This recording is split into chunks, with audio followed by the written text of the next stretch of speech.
Okay, we've started the webinar and you can call the meeting to order.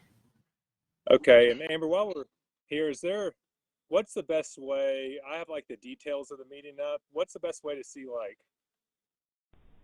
presentations and stuff like that? So, Nalisa has the opportunity to share her screen. And so she will do that. And then Jay Campbell also, when it's time for him to present, he will have the opportunity to share his screen. Okay, awesome. Well, do you want to start with a roll call on who's here? Yes. All right, I'm actually going to turn my, 1 second. Sorry, I have two going.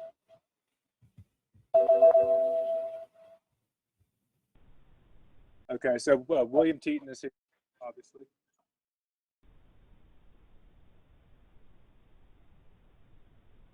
There you go. Do we want to just go around and everyone say their name for the record? So Clark Wilson is here. Jonathan Miller.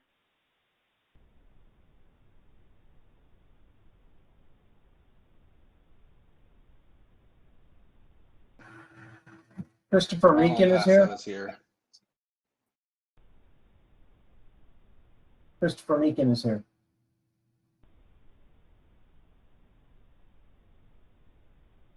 And Ronald Hasso. Ronald Hasso is here, yes. Okay, I think that's everybody, right, Ashley?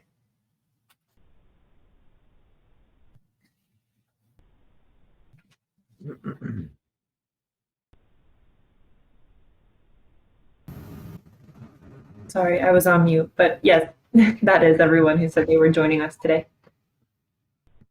Hey, Will, this is Chris. I got to peel off at 1 for a class, and I don't know if that destroys a quorum or not, and I apologize if it does.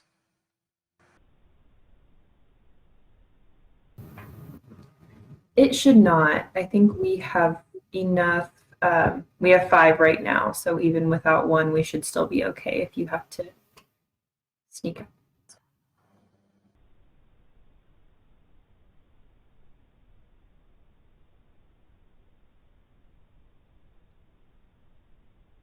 Let's see, we just may have lost William. Hold on. Looks like he joined back in and he'll need to be promoted. Sorry, I've been talking and didn't realize I was on mute. Chris did send a helpful email, especially since he is leaving at 1. If it makes sense to, was it the appeal you wanted to do first? You thought made sense, Chris? Or That's what I was hoping, because the homeowners normally have to sit through the whole thing. Sure. So the appeal was pulled last night. So when we get to that item, I would like to have a brief discussion about a potential future agenda item, but he decided to withdraw his appeal. Okay, cool. Well, thank you for the update. I'm assuming we didn't have any public comments today?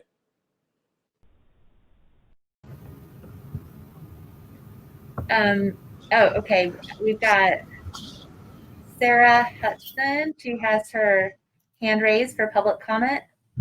Okay. Sarah, you can unmute yourself. Okay, it wasn't so much for public comment, but regarding the appeal. So we're going to discuss it when it comes up to that point on the agenda, since he wasn't, or can we talk about it when you bring up the related agenda item? I think since they're not here, we'll just address it when it comes up on the agenda item. Amber can let us know whatever Okay. she has paid for us, then we can move on from there.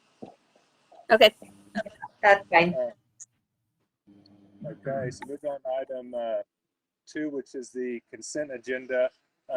Oh, wait, William, we have another hand raised. We have Mark Cohen. Okay. Mr. Cohen, you can unmute yourself now.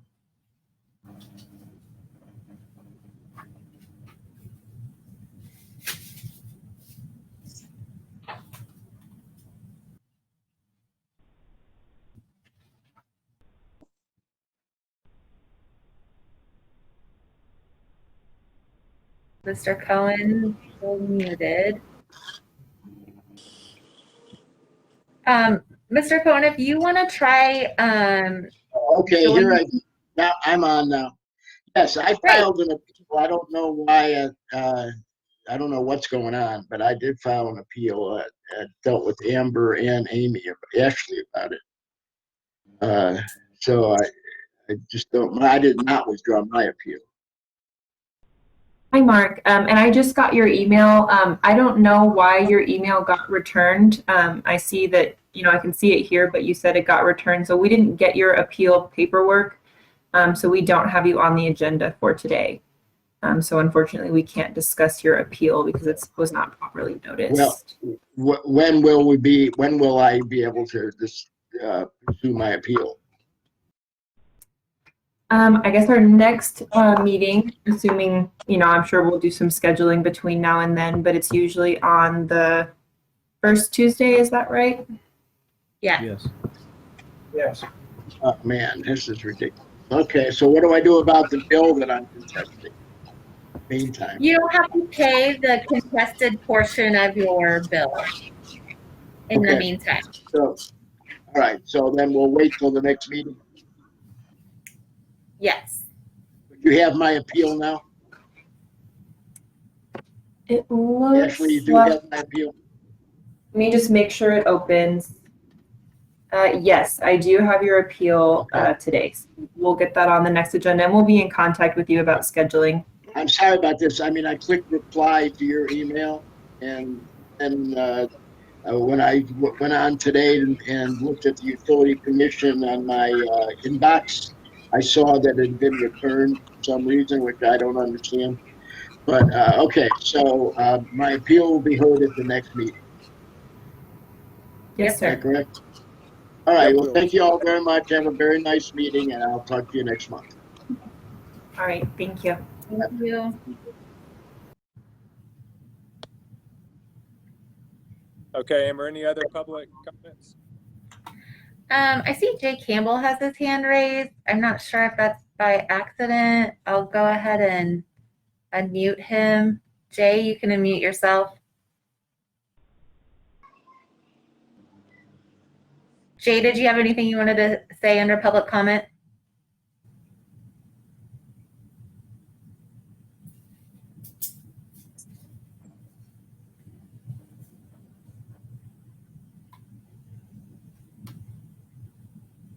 He's unmuted.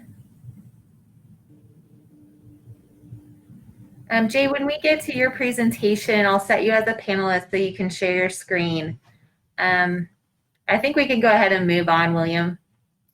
Okay, perfect.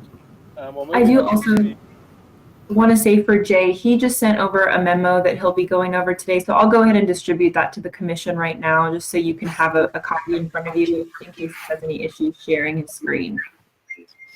Thanks, Ashley. Can you all hear me now? Yeah. Yeah. Yeah. Okay. Okay, yeah, I had my hand raised just because I didn't get it on the roll call and I felt left out. So I thought I'd chime in. Well, thanks for joining us. Thank you. Okay, moving on to the consent agenda. Minutes were circulated. I did not attend the full meeting, so I'll kind of refrain from approving. But if everyone else who was there has had a chance to review, if y'all could look at it and move to approve, or let Amber and Ashley know if you have any comments.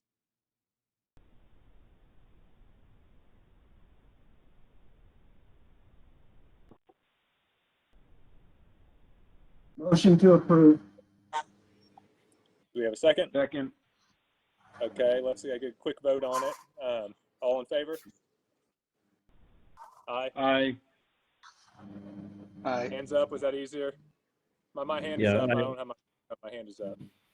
I was Jonathan? not present Okay. at the last meeting. Okay. Well, I think we have that's sufficient for approval, Ashley. I think I got everyone. So do I have 4 yeses? And then Clark, are you abstaining since you weren't at the last meeting? Yes. Okay, that will work. Okay. Well, so that's approved. Moving on to the regular agenda. The first item is a discussion on an update on the wastewater rate study by Melissa Hedden. Is that how you pronounce it? Sorry. You got it right. Thank you. Oh, awesome. Well, thank you for joining us today, and I'll hand it over to you for the presentation. Thank you. Ashley or Amber, is it possible for one of you to share your screen? For some reason, I've got a Mac, and apparently Macs and this meeting software don't play nicely. Yeah, let me see if I can pull it up.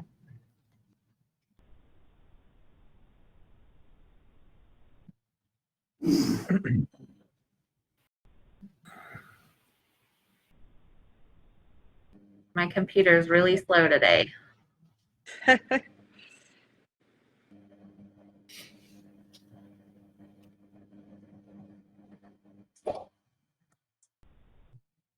Do we all have a copy? Everybody have a copy in front of you? We might be able to go ahead and move on, and then I can, as it comes up, I can share my screen. I have it. And I apologize for the technical difficulties here. We'll start through and we'll go to slide number 2, which is titled Overview. And we had the pleasure of talking back in June about your rates, and our primary point of discussion was some policy considerations. We've done some additional research and given you some additional information. And today I'd like to give you an update on the financial information. We'll go back over some of those policy considerations. Our biggest goal for today is to see what direction you want to provide on these policy issues so that we can come back to you with some formal rate recommendations.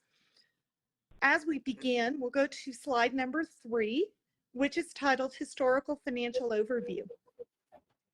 I provided this for you so you can get some base kind of information as we start to look at the rates.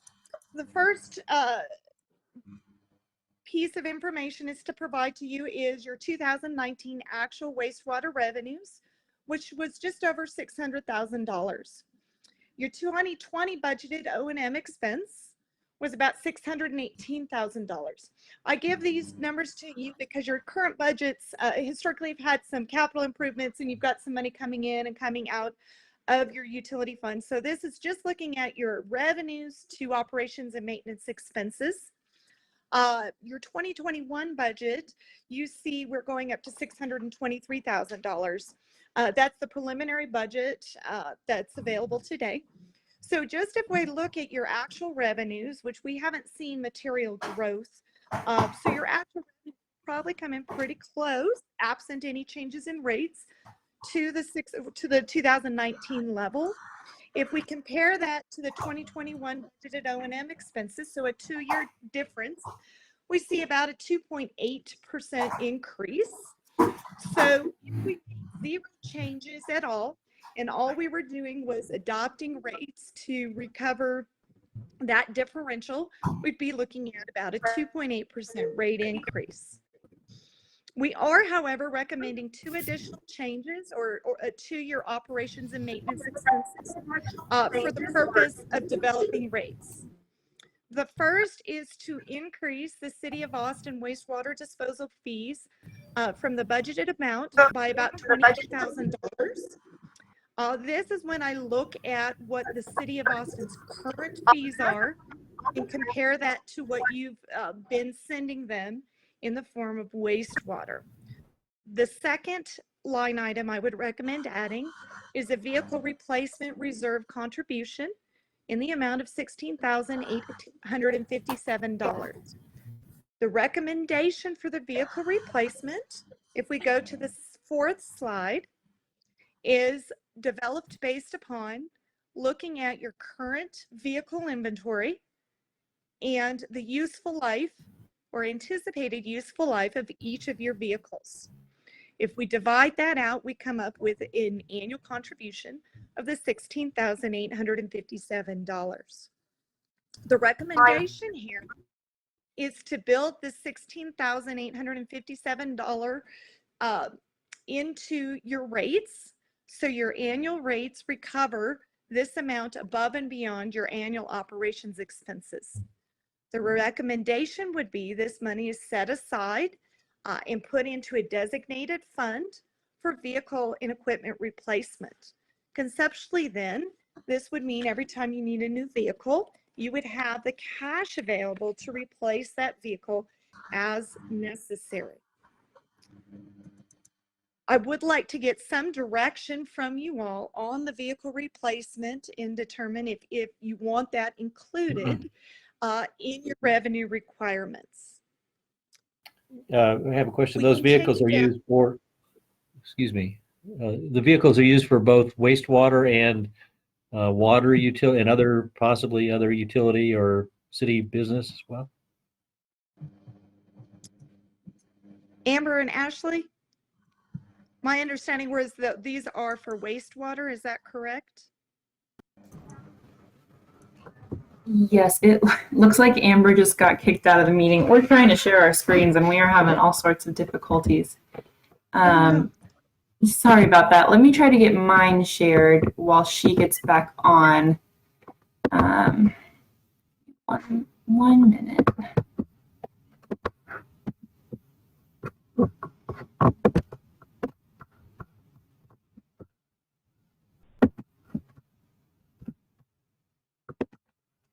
Sorry about this, everyone. I'll share this.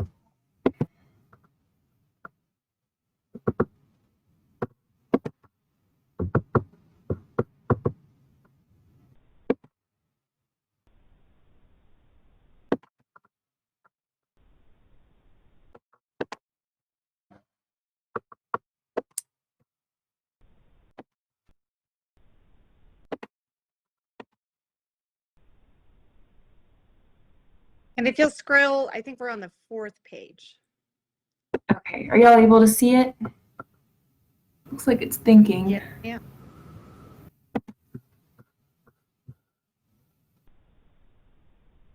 This one right here. Okay. Perfect. And I believe the question is, my understand was that are these just for wastewater or are they both for water and wastewater? My understanding was those are just for wastewater, correct? Yes, that's my understanding as well. Okay. Are there any other questions on this item? We can go on to the next slide then, which is slide 5, and start talking about debt service. If you recall, this was the big gorilla in the room as we talked through last time about your policy with regard to funding your annual debt service. Currently, you have about a $725,000 annual debt service requirement that's associated with your wastewater utility. It's currently being funded through the general fund. As we talked through previously, the industry best management practice is to fund utility rates, utility related debt through the utility rate structure. If we go to the next slide, essentially the reason the industry makes these recommendations is to achieve equitability among customers, specifically realizing that your utility, your property values don't necessarily reflect the burden you're going to put on the wastewater utility system.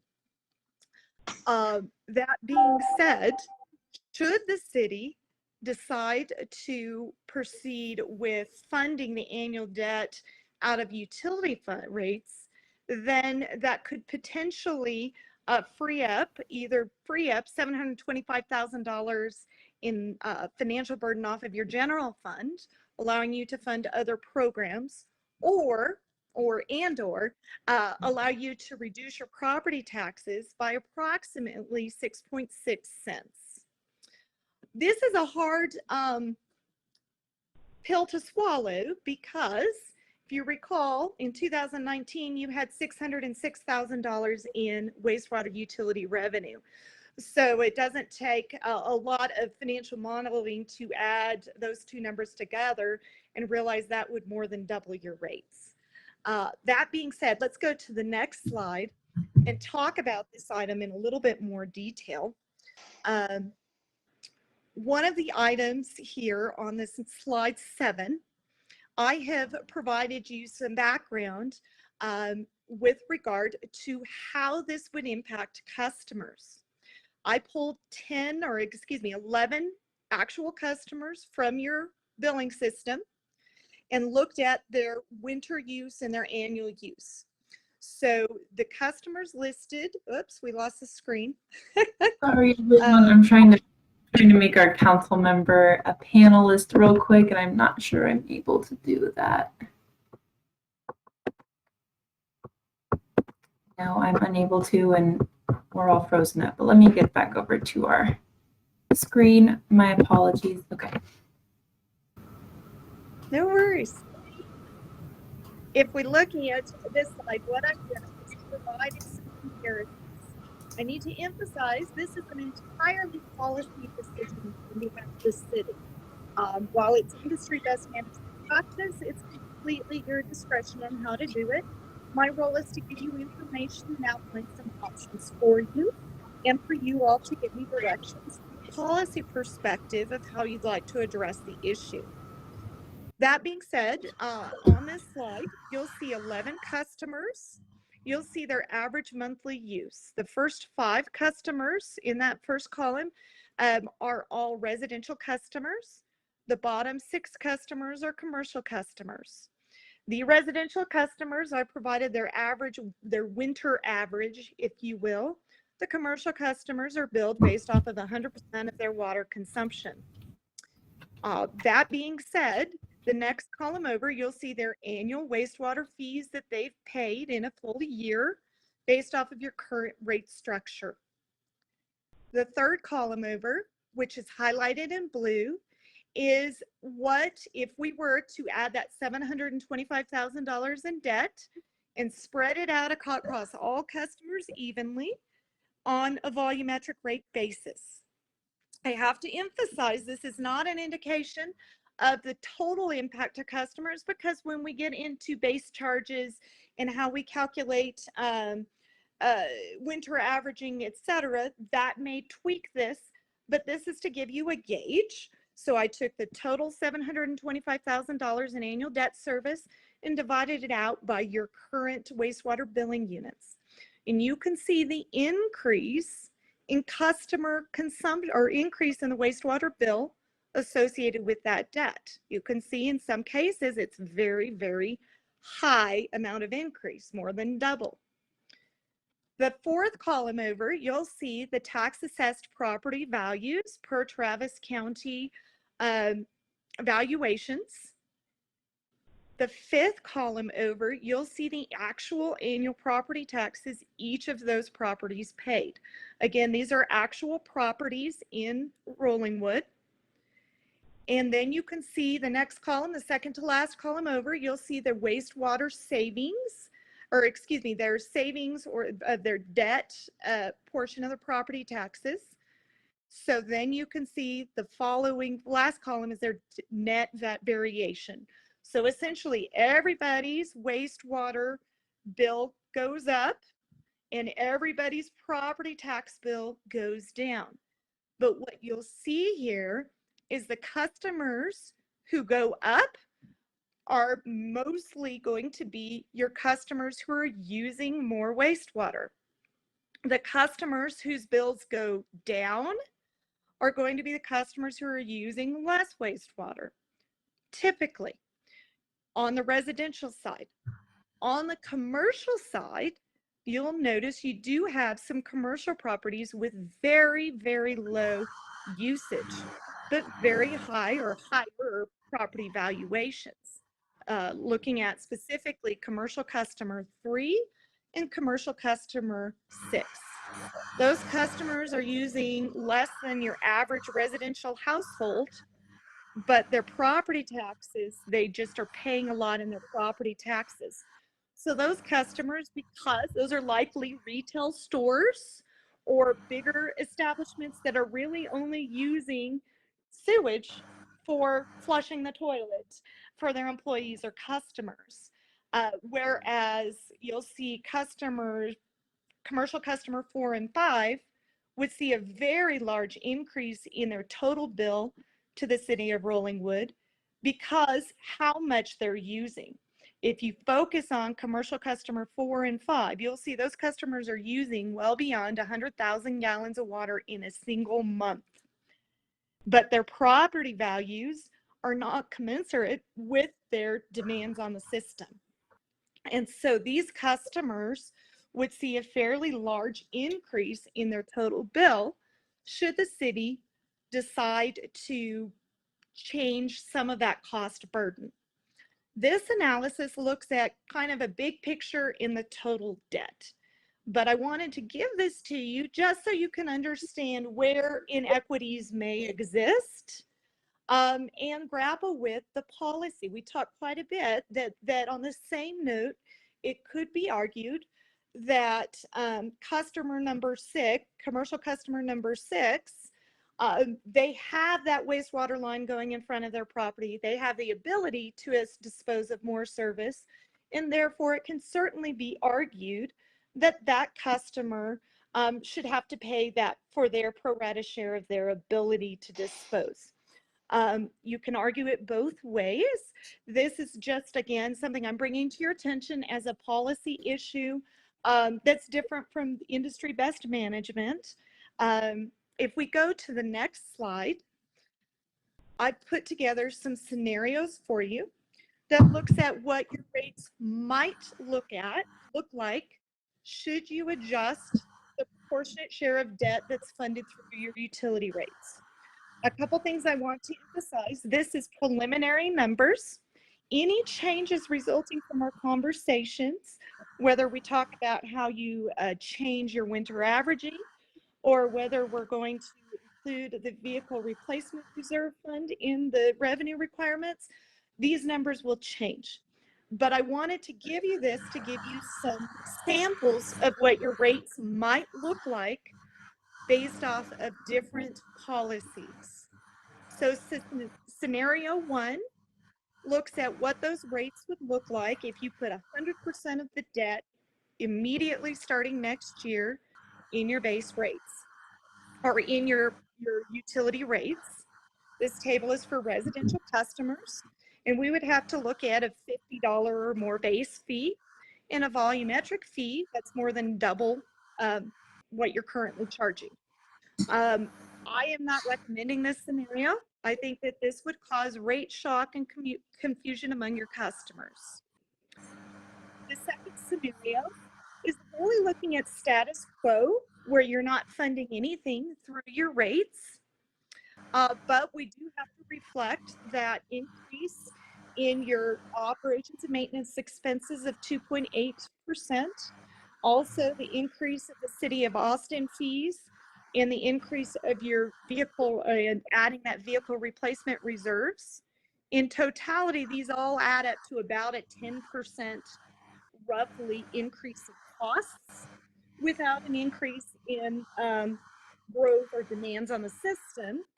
To achieve that, what I'm putting on paper right now is a potential to increase and charge a base fee for your residential customers, but keep your volumetric rates pretty close to where they are now in that scenario. Then you see some regular increases.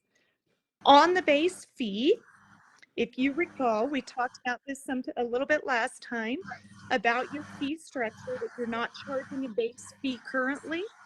And we really would recommend charging a base fee for customers because, quite frankly, It does not matter if you use the service or not. The city still reads your meter, still sends you a bill, and still is prepared to provide you with service.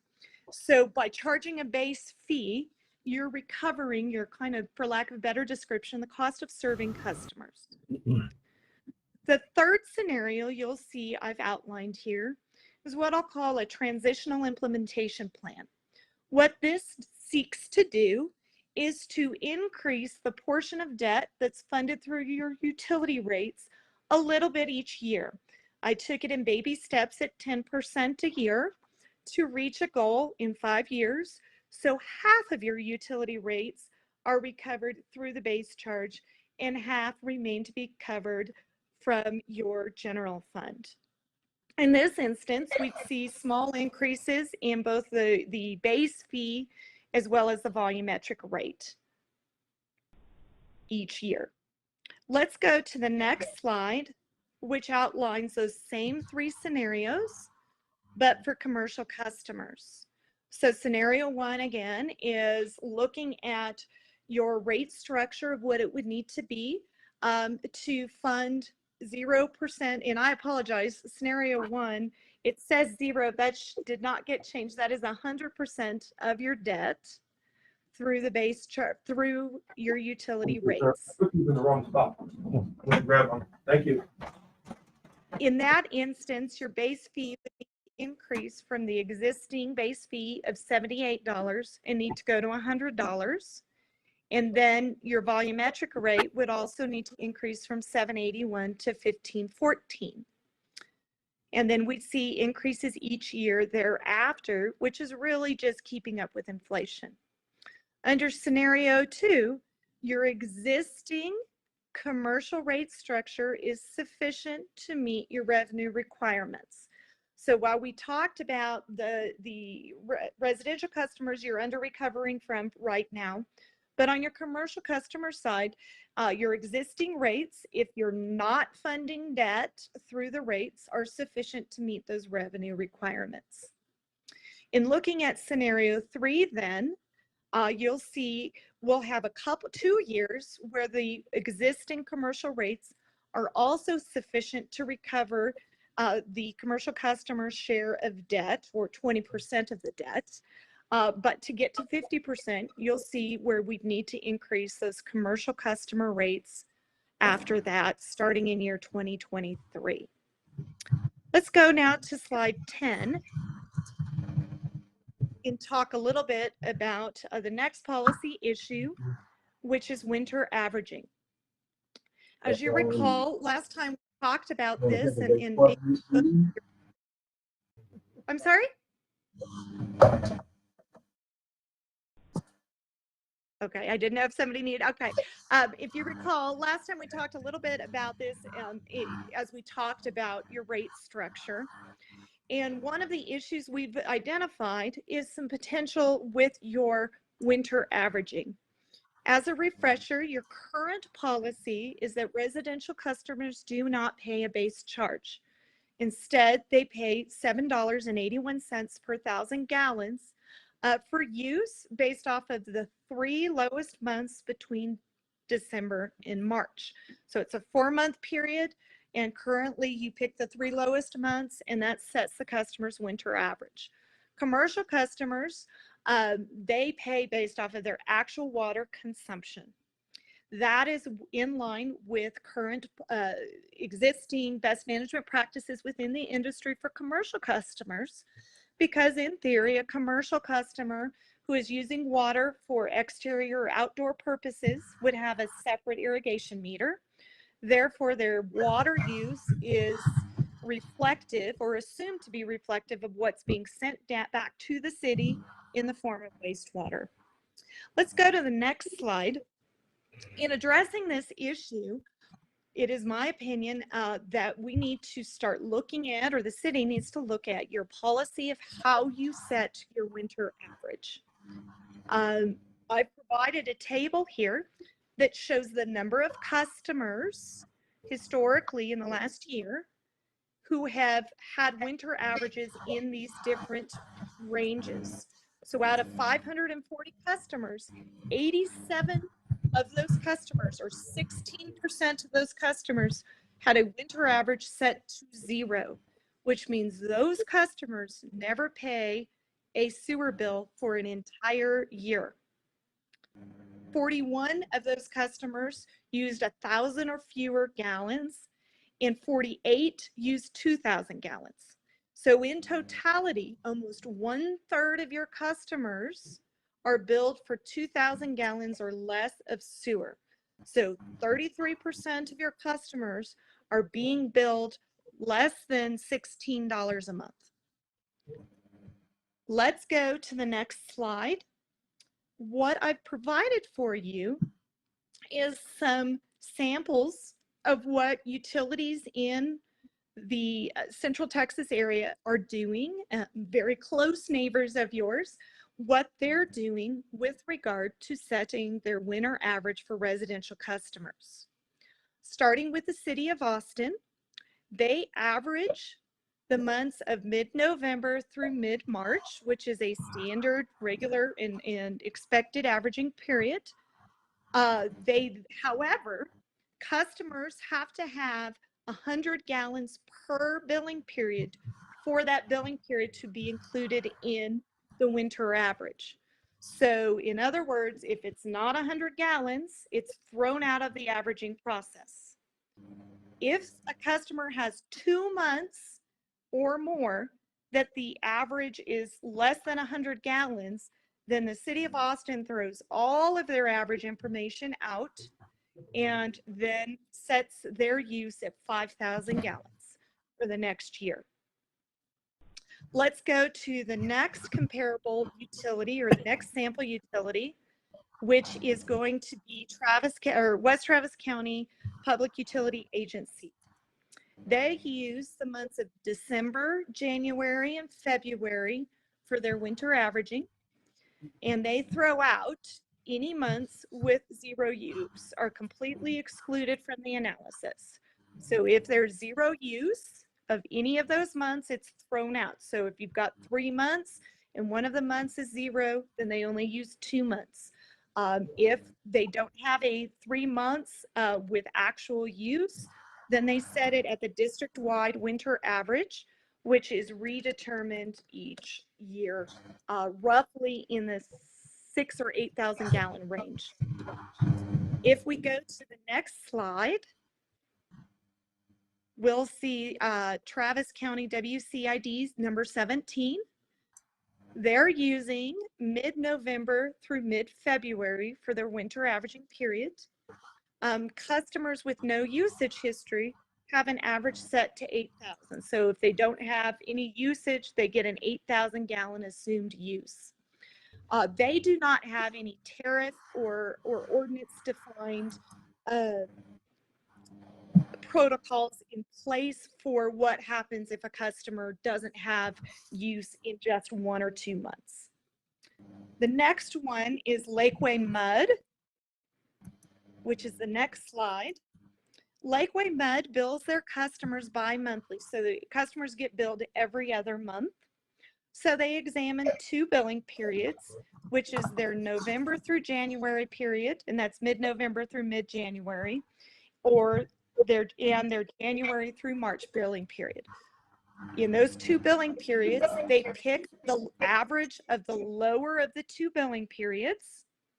If there is a 0 use in one of the billing periods, then they use the other billing period. They also, however, have a policy that the minimum use is 2,000 gallons. So even if you had a winter average set at 1,000 gallons, Lakeway Med, the minimum that's set by their tariff is 2,000 gallons of wastewater use that you would be billed for. That gets, and then they also have a policy setting the maximum to 30,000 gallons. My recommendation for the city of Rollingwood was 2 parts with regard to this issue. First, I recommend that you charge a base fee. That base fee should cover your costs of billing customers, of customer service events, such as reading the meter every month and billing the customer. I also recommend that you establish a revised winter averaging policy. You use the 4 months and use the lowest of the 3. But my recommendation would be to add to your policy a minimum use of criterion for being included in the average. So 1,000 gallons should be the minimum to be included in the average. If there's use less than 1,000 gallons, that should get thrown out of the winter average. You may also consider Lakeway Mud's policy of using a minimum use of 2,000 gallons for billing sewer customers. The reason why we make these recommendations is because, one, a customer should be billed a base charge just to recover your cost of billing the customer. 2, though, the winter averaging is to estimate a year's worth of billing. If somebody leaves town for that averaging period, it is unrealistic to think that they're going to not use any sewer for an entire year. Likewise, it's unrealistic to assume that that their usage is less than 1,000 gallons.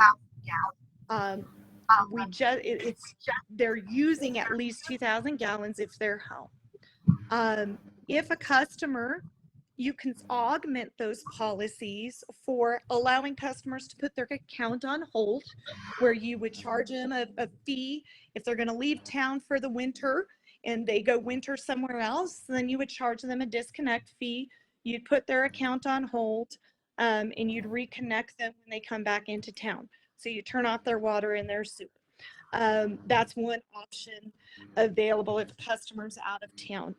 Otherwise, though, it's just unrealistic to think that nobody's using wastewater, and especially a third of your customers being billed for 2,000 gallons or less is really not a realistic look at what's really happening.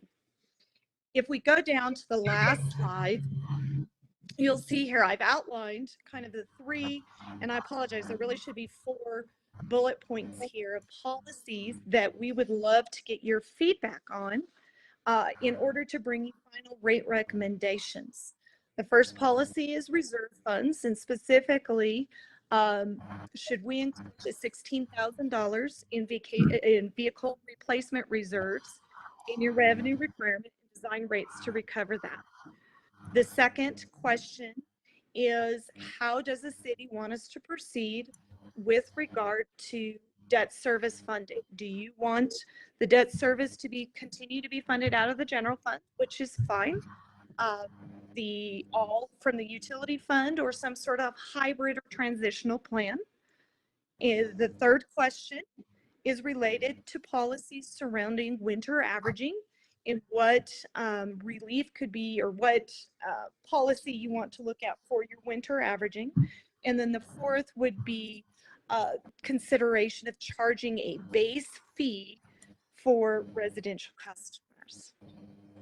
So I know you may be feeling like I've overwhelmed you, and I apologize for that, but I'm happy to answer questions at this point and engage in some discussion on these issues.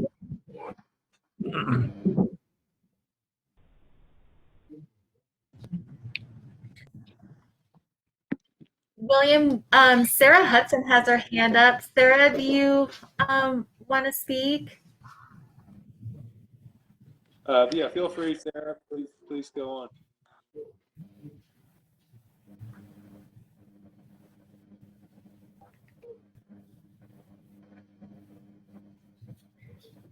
Sarah, if you're speaking, you're on mute.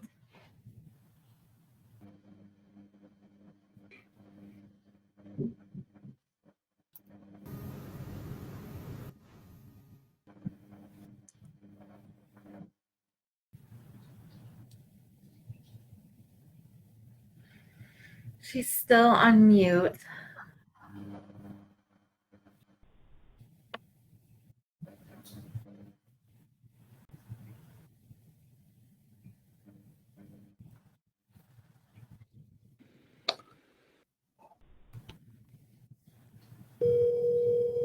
Oh, she's calling me. Hold on. Hello. You can't unmute yourself. Okay, let me put you back down in the.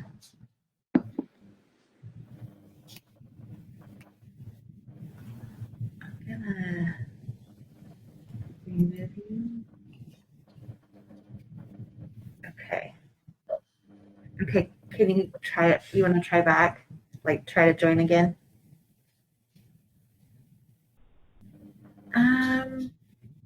Probably.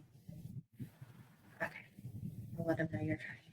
She's trying to join back. It wouldn't let her unmute.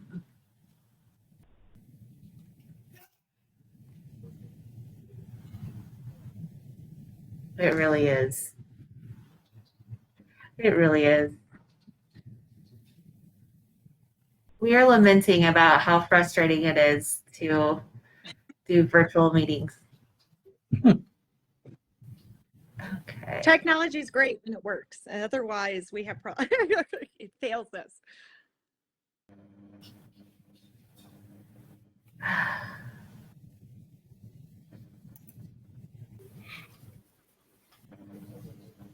Do you want to try to call in? The direct dial-in works great. And one thing, Chris, I know you have to take off in 10 minutes. If there's any comments or questions you have, let me know now. May I, while we're waiting for Sarah?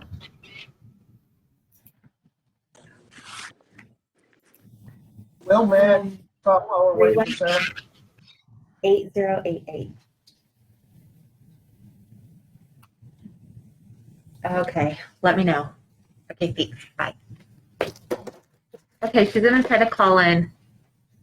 All right, Amber, can you hear me? Yes? Yes.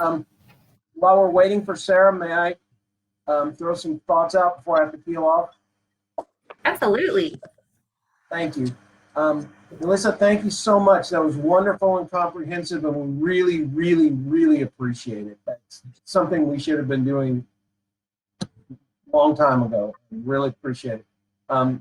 Philosophically, I agree that there's too many people not paying their fair share for the infrastructure of the wastewater, in that even if they're not actually using it, either they're away or their house is being rebuilt or whatever, there's the value of their property is because there's a sewer going to it. And so they should kick in for at least, the fixed costs of the sewer going through the home.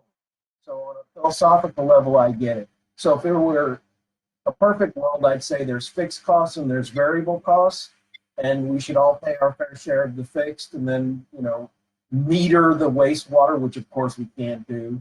But that, use a surrogate for the variable costs. If we did that, you're right, it would be sticker shock with the debt service being added to it. So I love your scenario 3 with the tiered. And I do think we should add depreciation for the trucks and tractor into that. And I'm strongly in favor of a reasonable base rate for people who even have a well, or several people on wells enrolling in it. So to the extent I have to peel off, and Will, Jonathan, Clark, Ronald, feel free to call me all wet or whatever you would like to do as soon as I leave.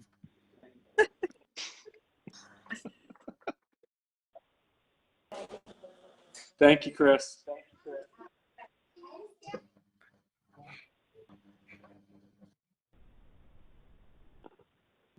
Hey, Amber. And I understand I just advocated for a big increase in my own bill.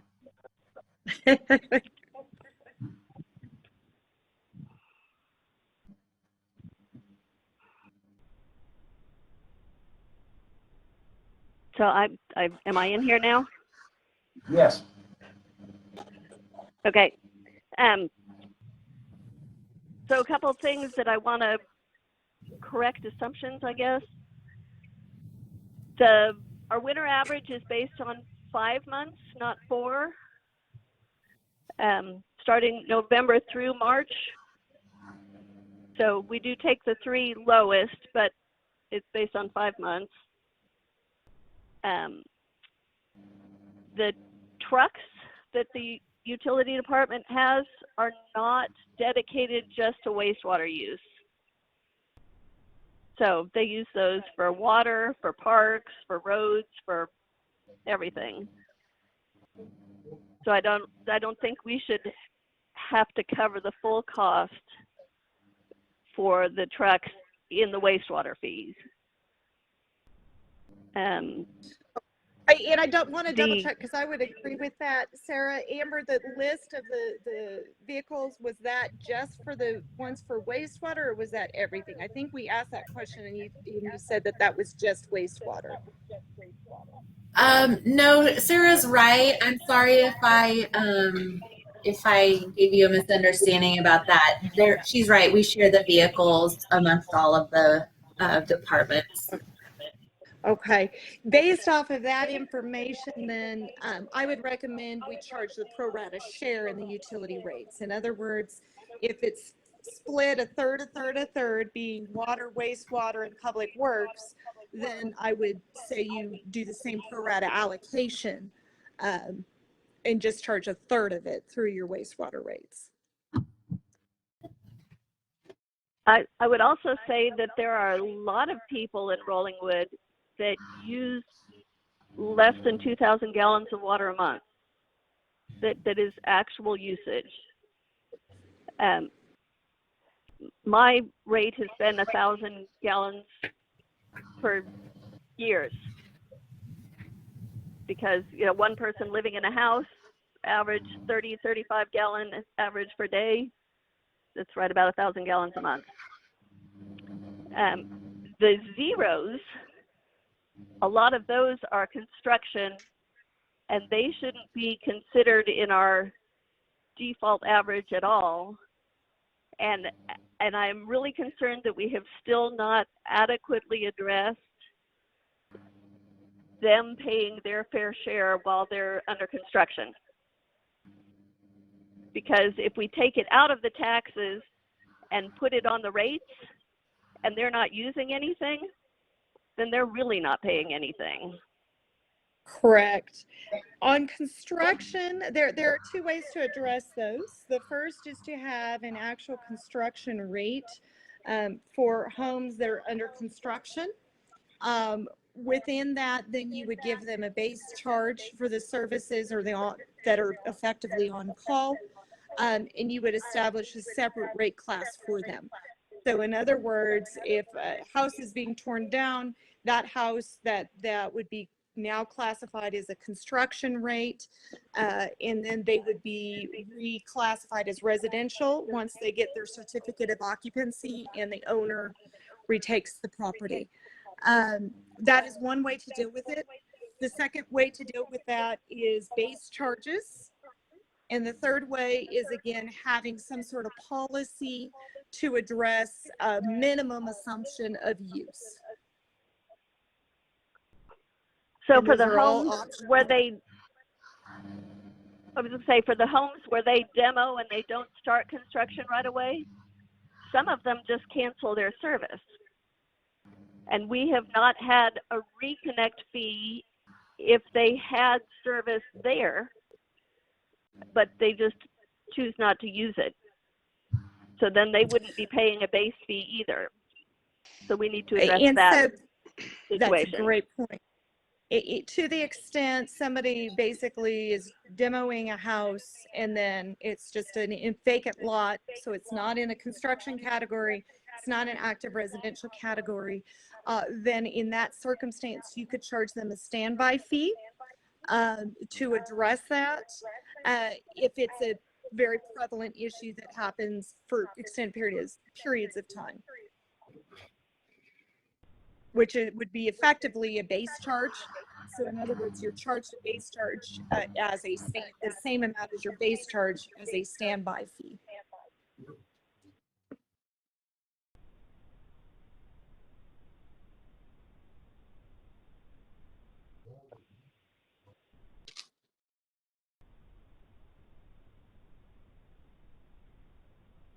I had another question if nobody else has anything at the moment. Go ahead. On the City of Austin base, you say that they base theirs on people having to have a minimum usage of 100 gallons? Yes, ma'am. Because we don't even measure to that level. Yes, exactly. And so your policy would need to be adjusted to the level in which you measure, which is 1,000 gallons. The city of Austin has a little bit more sophisticated metering and billing systems than many other communities. And so they can meter to the hundreds gallons. But for Rollingwood, you would absolutely need to, if you were to throw out use, it would be 1,000 gallons or less, or 1,000 gallons in there, or throw out just the zero use. In other words, if somebody has zero use, you throw that out of the winter averaging period. And then when you get to potentially, you can do it just throwing out every one that's zero. And therefore, you're only measuring in your winter averaging period months with use. Or you can also look at doing something as hybrid between what the city of Austin did, which was throwing out, and I believe it was Lakeway Mud that had the minimum.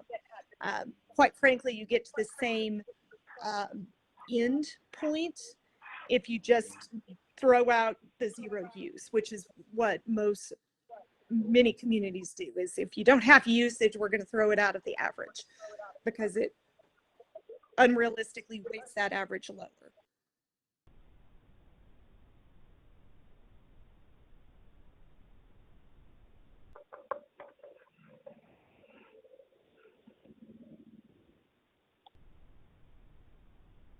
I just wanted to jump in real quick and circle back to Chris's comments. I wanted to say that I was in agreement with what he said about the base fees, and I like the idea of scenario 3 as well.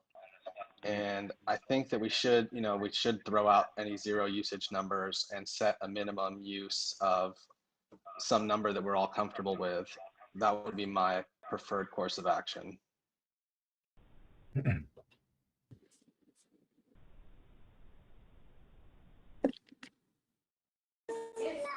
It's William. I generally feel the same way as both Ron and Chris feel. I think, and also I'm very appreciative of this presentation. I think it's something we've been looking to see for the past few years. So it's very helpful to see this spelled out that way to give us the context, and especially the different variations of what local cities are doing as well. I think that was great context for us. So I appreciate it. My pleasure. Thank you. Yeah, and I'll agree with those comments as well. And I think the unanswered question is how to address the amount that goes to debt service in our rates. I think everybody that's been around a while knows that the inclusion in the tax or general revenue of that debt service was done because in the past people were able to itemize their tax bills and reduce their effective costs. That's changed with the tax code for a lot of people. So somebody's going to pay somehow. Right. Exactly. Well, we can, as a potential course of action proceeding, what we can do is put together and somewhat fine tune these. If I'm hearing correctly, it sounds like the consensus is to potentially throw out zero use in your winter averaging. So we'll still winter average with the same 5-month period, but any month that has a zero will be thrown out of the average. We can look at that for the rates. We can present the same 3 scenarios, but it sounds like the preference is to really look at scenario 3, but I'll give you the same 3 scenarios with the final report, but the final report will though recommend winter averaging, throwing out any zero use. Then we'll look at adjusting the vehicle replacement reserve contribution to reflect the pro rata share between water, wastewater, and public works. I'd also make a recommendation to address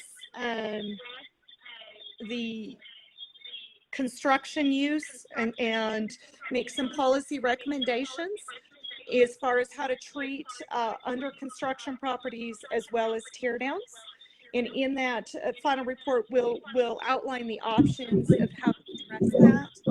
I'll also pull for you, Sarah, what your neighboring utilities are doing and what their policies are on properties under construction to give you some gauges there as well from that policy perspective. Did I capture everything? I've been trying to take notes. Yeah, I think there was a general thought that a minimum amount for the winter averaging would be sensible, whether that's 1,000 gallons or 2,000, but something like that sounds very sensible to me. I'd prefer, I guess, for optics that instead of calling it gallons, because then people can say, well, I'm not moving anything through there, that it's kind of like a fixed cost recoupment. But on the other hand, it does apply to the whole year, so it becomes as you pointed out. Good point, Clark. But there could be people that are on for a year or more. One thing I think may be helpful, and this is just going back over the past few years, we've made adjustments and not really understood the full ramifications of the adjustments on the bills of the various residents. So I don't know if it'd be possible to have kind of a sensitivity chart that kind of shows the impact of our change on some range of water usage over some range of water usage that's typically seen in the neighborhood, just so we can understand the impact that these changes may have on residents. I just know when we did that kind of penalty for excessive water use, I think it had some unintended, or just the results ended up being higher, more punitive than I think some of us expected when we went through it. So I just want to make sure we kind of, anything we do with eyes wide open as to what the results will be. We can absolutely put together a peel off. I'm afraid I'm going to have to peel off. Thanks, everybody. Melissa, you were wonderful. We really appreciate you. Clark, I'm more than jealous that you have a chalkboard. And I'll see you all hopefully in person next time. Take care. Have a great day, Mr. Beacon.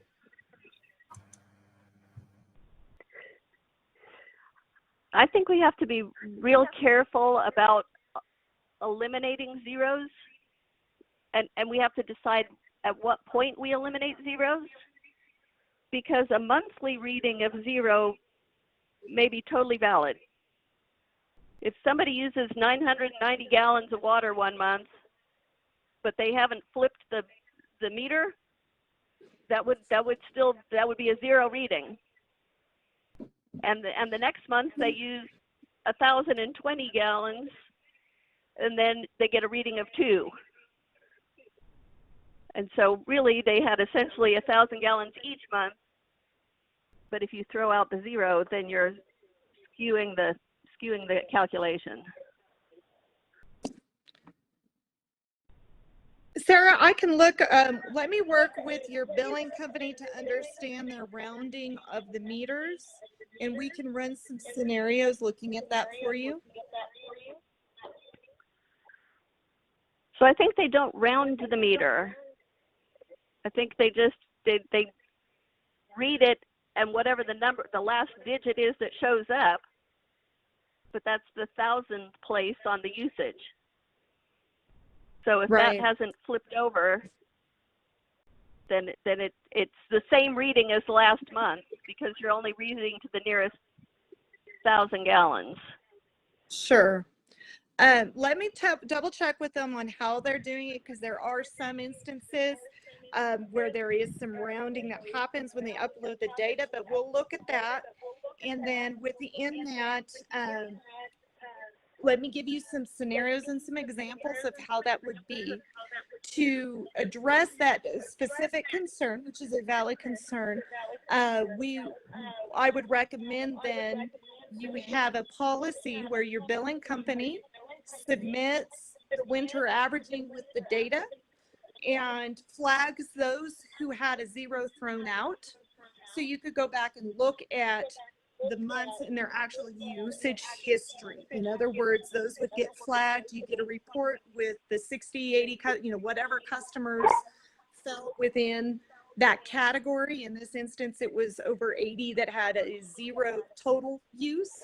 And there would be a manual process whereby staff would go through looking at those customers in their historical use to determine, is that a real 0 or a rounding situation?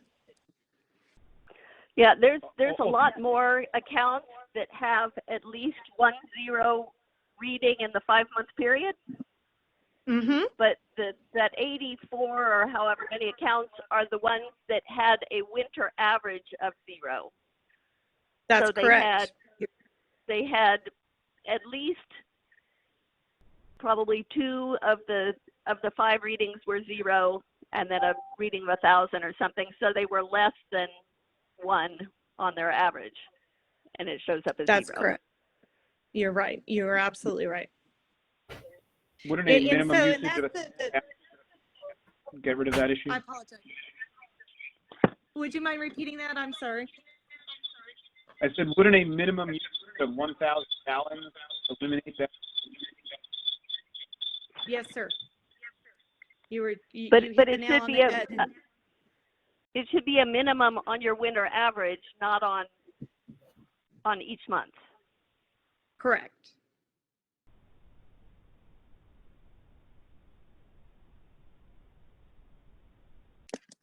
That is correct. And I can run it both ways. I can take the historical customer use and run it both ways and give you both scenarios or both numbers.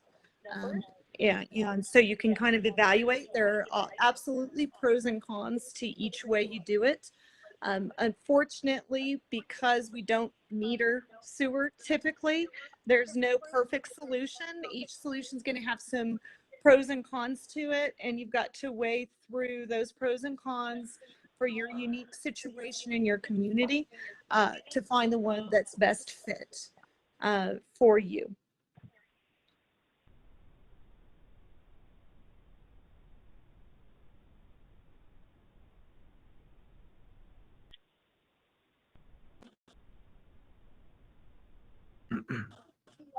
One more quick question, this may be for Amber.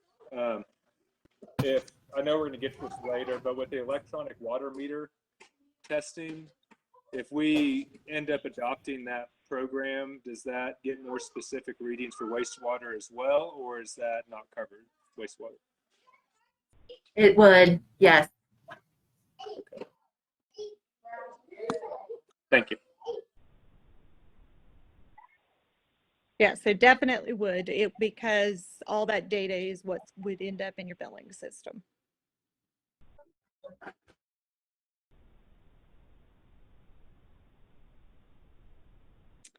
Are there other questions or comments? Yeah, does anyone have any other questions for Melissa that we would like to So- answer before the next time? The next step would be to present a revised report, and then we would make a recommendation to City Council without presumably the next meeting. Is that right? That's correct. Yes, sir.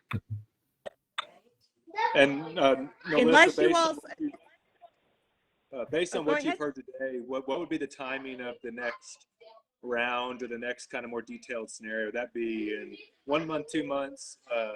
What would the timing your look next meeting, whenever your next meeting is, we can have that ready for you. like? Okay, awesome. Thank you. Of course.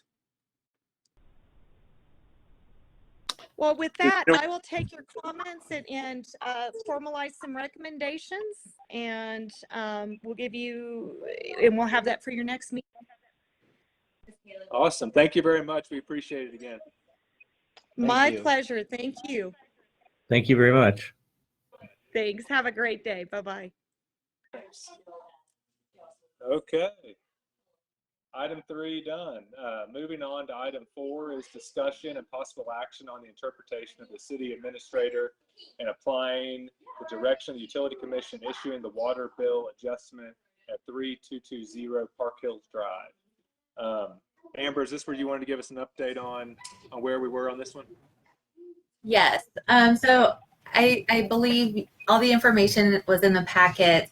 Basically, Steve Marcy challenged what we have used as our wastewater adjustment rates.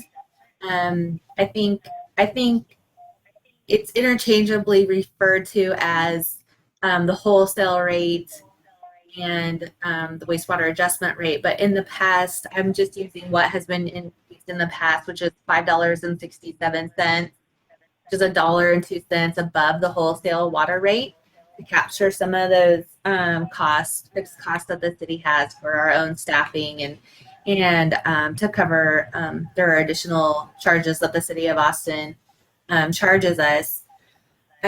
So when I went to look for policy documentation as to how we arrived at that number, I was unable to locate any. And so I really think maybe it would be a good process for us to go through to develop a policy on how that wastewater rate adjustment or that wastewater adjustment rate is calculated. Are there any questions or? And this may be a dumb question, but how much does that rate fluctuate? Is that in our contract that we pay each year, or is that a number that fluctuates with each bill that we receive from the city of Austin? See, that would be my recommendation, is to take possibly last year's audited expenses and look at the number of gallons that we purchased from the city of Austin, and then annually set that rate, because obviously it's going to change from month to month. The water's not going to be as expensive as it is, April versus July, for example. The city of Austin charges us a rate that's, there's a wholesale rate, and then there are other charges that variable through the year. Is that right? They're not, well, I think there is one that's variable, but there's a fixed meter charge of $2,000 per master meter. There are some other charges. So Amber, there's fixed charges, and then there are charges that are by usage. And when I looked at the bills that Ashley sent me yesterday, it looks like the $5.67 is actually the wastewater rate that we get charged from the city of Austin. And the water rate is $4.65 per 1,000 gallons. And then there's another fee that's 10 cents per 1,000 gallons. So to me, it looks like the more appropriate rate would be $4.75 per 1,000 gallons, plus the 10% adder that we say for the administrative cost. So, yeah, and I don't disagree with you. What was explained to me was that, and this is from Jackie Bob, that the 567 was meant to cover like the personnel costs that Rollingwood had in reading the meter that month, and in all the costs that Rollingwood had. Well, those costs are supposed to be covered in the base rate for water. And are they covered 100%?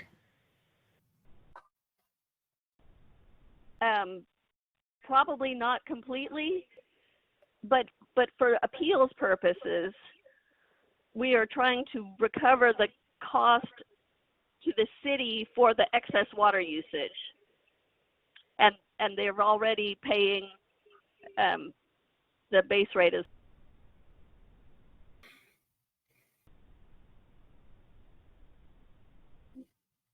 Sure. Yeah, I see. It's a difficult thing to capture. I'm fine with whatever y'all decide. I just think we need it written down somewhere. And Amber, how early in the year would we be able to make that whatever we determine the proper calculation is based on the bills we received to Austin. How early in the year can we calculate that our wholesale rate? Can we do like January 15th? Could we post what our wholesale rate is for the year so people know for the purposes of the appeals? I just think we need to have it in place for whatever appeals we may hear probably in February. Yeah, if you wanted to use audited expense number, it just depends on what numbers you want to use. If you want to use what Sarah's recommending, you could do that right now and it wouldn't change unless Austin changed their wholesale rate with us. But if you wanted to use audited expenditures, then yes, you could set your rate at your January meeting and then have it go into effect in February every year.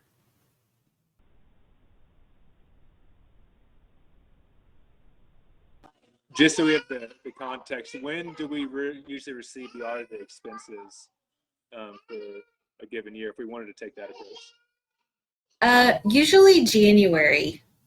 Okay.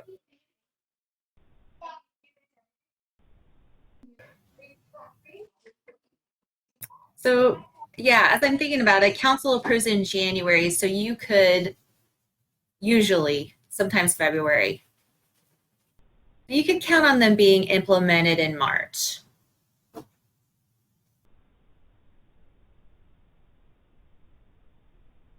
Excuse me, Commission. This is Steve Marcy. Are you able to hear me? We are. Okay, thank you. Yes, for the benefit of Commission Member Wilson, who I believe was not on the call when I made my initial appeal. Is that correct? I believe you weren't on there. That's right. I was not attending. Okay, I would just like to provide some context for that appeal because I understand the logic behind the water leak adjustment form and formula, and that's to address situations where somebody had, for example, a toilet that ran unknowingly for some period of time, as some of the other commission members had explained during the June meeting where I had my appeal. That's not what happened here.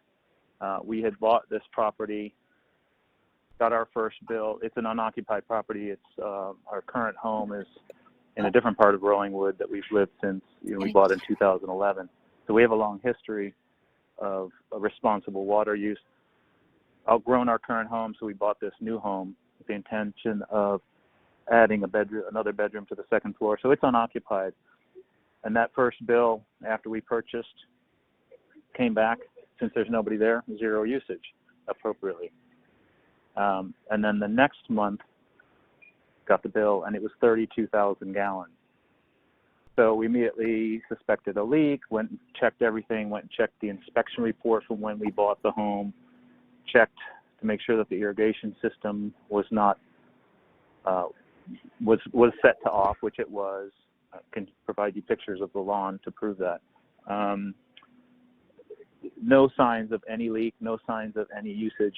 And so, I'll just spare you all the gory details. It's in the video record from the June commission meeting, but it appears to have just evaporated. And one of the city staff members speculated that because there's construction happening at the home next door, and because that construction site has had 2 documented instances of stealing water, one stealing from the city by tapping in before the meter, and another from hooking their hose up to the other neighbor's hose spigot, that most likely what happened was it was stolen by that construction site from us, but we have no proof of that. So again, I think that the reason that's relevant here is this wasn't a leak. We're quite willing and ready to pay our fair share, but the reason I had wanted to speak originally was because when I didn't get the adjustment form, it took them a while to get me that adjustment form to let me know what the cost was going to be. I said, well, the commission voted to charge me at, quote unquote, the wholesale rate plus 10%. And as Councilwoman Hudson pointed out, the 10% was intended to cover the city's cost of providing that water, even though I didn't get the benefit of that water and I wasn't responsible for any leak that caused it. So I calculated that myself, found out that Austin Water charges City of Rolling with $465, and did the math. And then I did get the form and found out that they were using $567 plus an additional 10%. And that's when I worked with Amber to say, I don't believe that's appropriate. I don't believe that may be appropriate in a case of a leak, but that's not what's happened here. So anyway, I just wanted to provide that additional context for you for the specifics of this particular case. Okay, And thank you. I just want to make clear that every time AWR does an adjustment for the city, they charge us for their time plus a 15% administrative fee. So some of that 10% would be going to cover those expenses that we have from AWR and calculating that.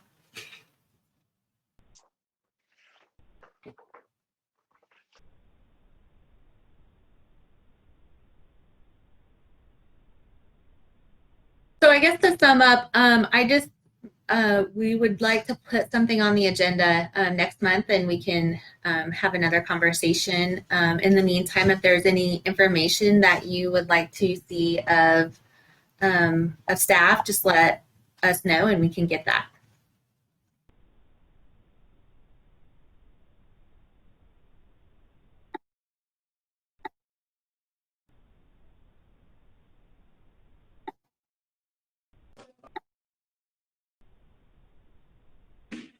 Thank you, Amber. And Mr. Marcy, do we have any more questions on that point right now, or are we ready to, there's no action item on that at this point. Is there any information that any other commission member wants to see in advance of next month's meeting on it from Amber?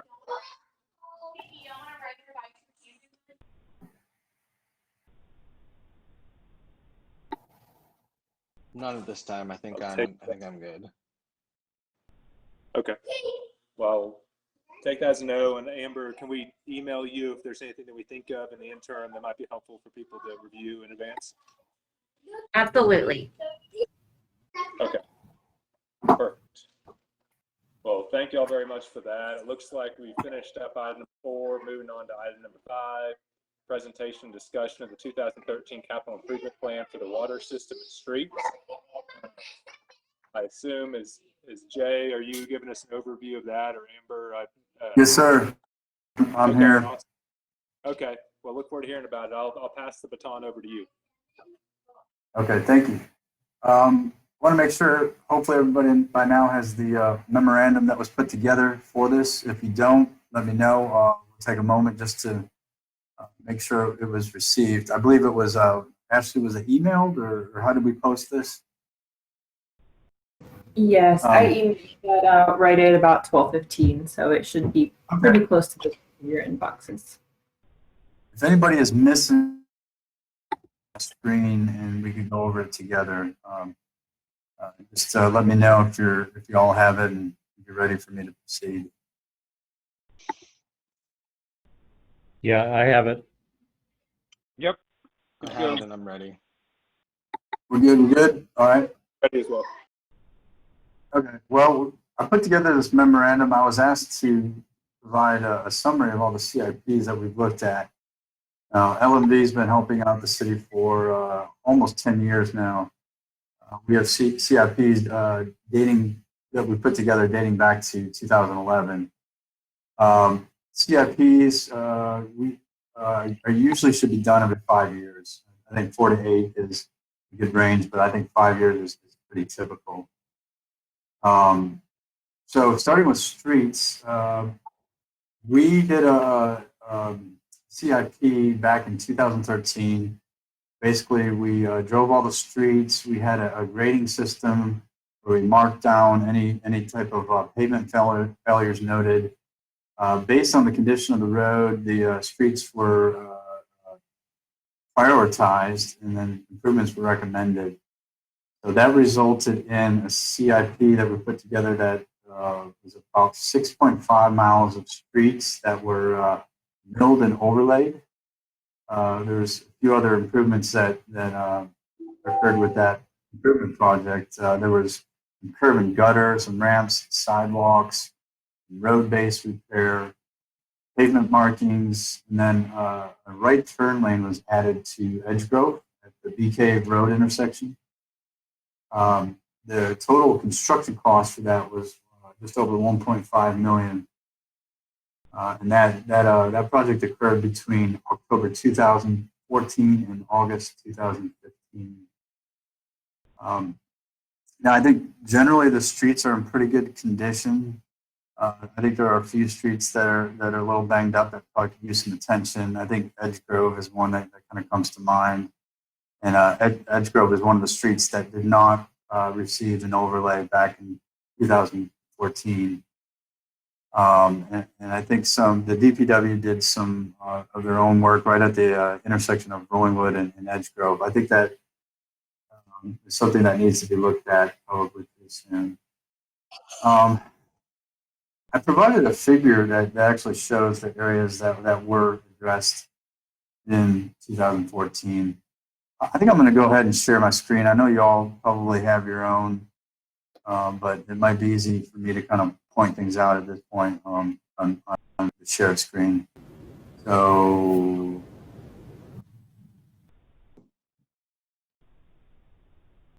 is it working? Is it?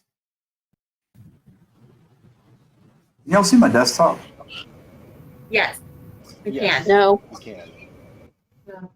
You can? Okay, is it the meeting? Like now can you see my report? Now you're sliding your report over. Okay, yeah, thanks. All right, you were probably seeing the screen, my screen, which, well, whatever. Thanks for bearing with me. I think I got it up now. So I just wanted to show you real quick that I did post a figure that showed, here's the 2014 project. All the highlighted streets are what was done. And it does exclude like Edgegrove, like I said, part of Rollingwood Drive, part of Hatley.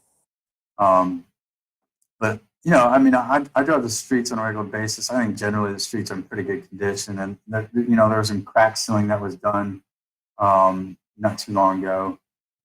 And I think overall they're in good condition. But, you know, I think they are due because the CIP was last done in 2013. It's probably time for another round of, you know, inspections and identifying any kind of pavement failures or concerns that, you know, if you catch them early, you can prevent larger problems and, you know, save money and cost and maintenance overall.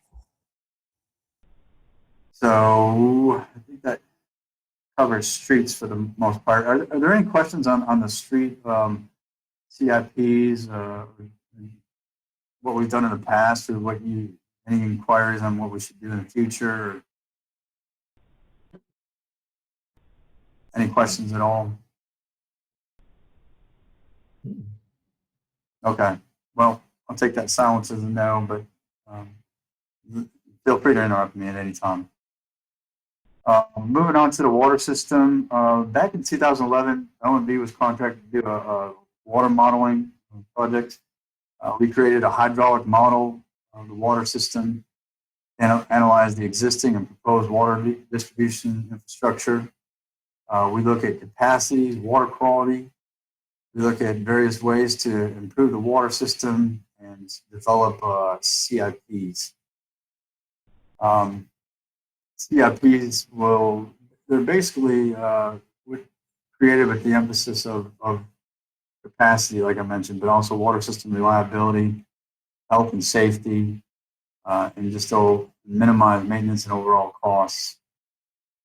And you know, give me the opportunity to provide planning for the financing of projects. So anyway, we gathered as much information as we could, what was available on record drawings and such. And, we did some in-field observations of the water system. We put pressure loggers out on the hydrants, get an idea of system, what the variation is on system pressures. Fire flow, you know, the hydrants were tested for fire flow. Now, based on that, we were able to understand the behavior and the consumption behavior of residents, and we were able to, develop a average day demand. And for what we look at for fire flow availability per TCEQ, there is a method they use for a safety factor that you basically use 4.5 times the amount of average day demand to understand the capacities in your system, and make sure you have adequate flows available. Anyway, the model from it, we were able to determine system deficiencies, and then they were ranked and prioritized based on how limited they were for capacities.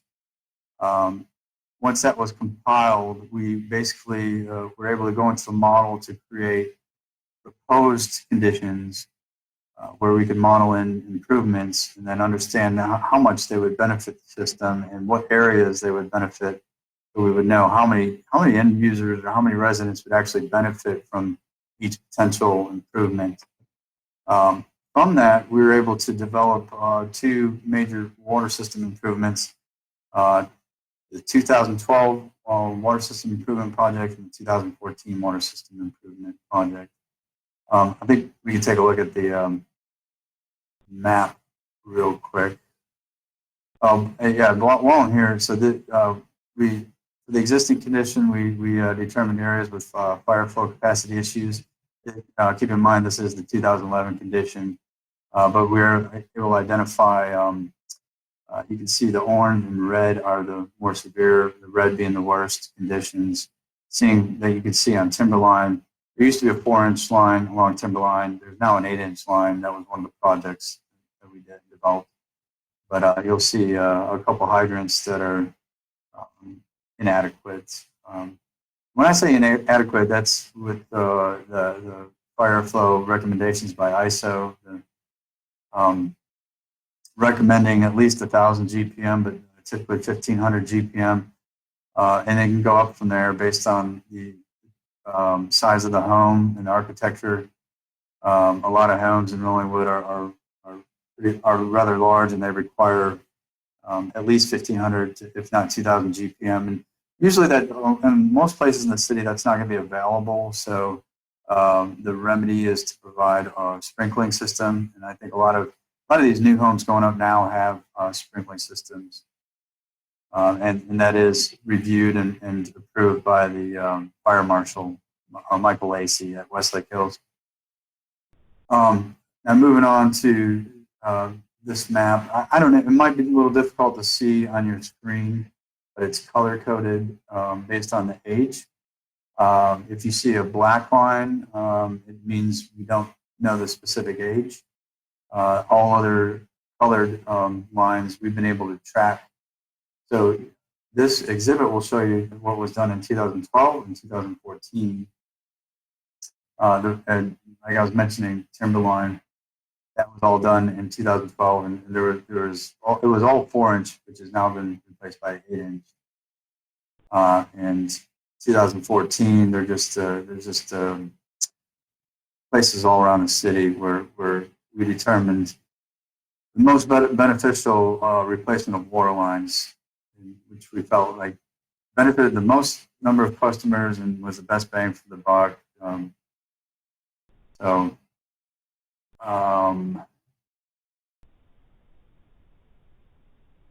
Going back to these water system improvements, the first one, 2012, that included South Peak, Ewing, Rollingwood, Pickwick, Hatley, Elmerion, Inwood, and Timberline. It was finished in 2013 for a total cost of $932,000, $520.98.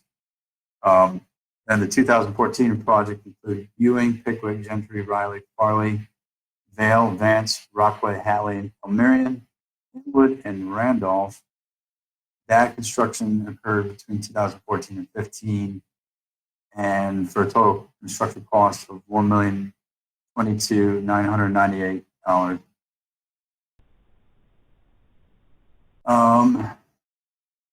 There have been other water system improvements outside of the 2012 and 2014 improvement project. The DPW did do some of their own projects. I think the thing that comes to mind is around Hubbard. There was a loop put in and then a replacement of the water line in Pickwick in this area. I think that was done by the DPW back in 2016 or 17. We don't have a good record of that.